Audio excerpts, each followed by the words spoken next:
dakwah ya, dakwah jadi lebih kepada kajian-kajian Islam gitu ya, lebih kepada agama lah. Cuman karena saya melihat terjun ke sini, saya yakin 15 tahun ke depan generasi pertanian khususnya di Kota Bogor itu akan hilang kalau tidak kita mulai dari sekarang gitu. Kenapa?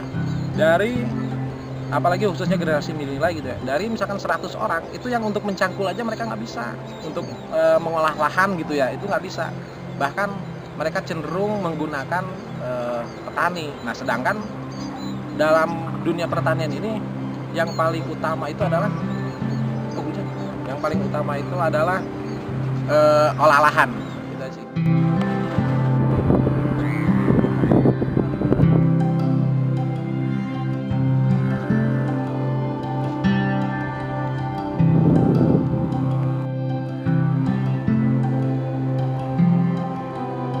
Itu adalah regenerasi petani ya, karena kita kan hidup di Kota Bogor.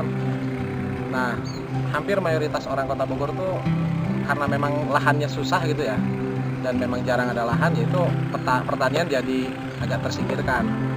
Nah yang kedua ada basis ekonomi yang saya lihat di sini, seperti misalkan contohnya ada agribisnisnya.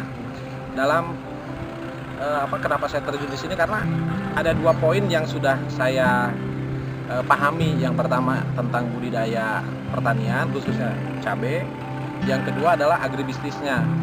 Nah kalau misalkan ini dua poin ini yang sudah kita kita pahami gitu ya, nah itu tinggal kita bagaimana caranya mengaktualisasikan. Nah ini saya melihat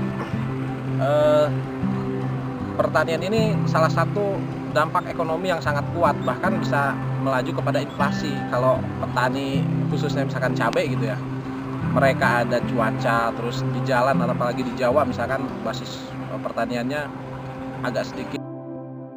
Nah ini ada 2 konsepnya. Yang pertama adalah aktivitas intelektual ya, kalau milenial itu kan artinya intelektualnya ada lah gitu. Nah ini aktivitas intelektual seperti apa? Kita bicara dari bahan teorinya, teori misalkan dari pembudidayaan seperti apa, bisnisnya seperti apa. Nah yang kedua itu adalah emosional spot. Nah emosional spot itu kaum milenial itu kalau sudah dalam pertengahan jalan, biasanya mereka emosinya kalau bisa dikendalikan itu akan berjalan dengan lancar gitu dalam usaha tani ini. Tapi kalau emosinya stres gitu, itu bisa jadi tidak terkontrol dan pertanian juga akan sedikit goyang gitu.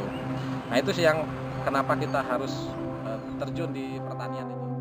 Terima kasih sudah nonton. Jangan lupa like, subscribe, dan share ya.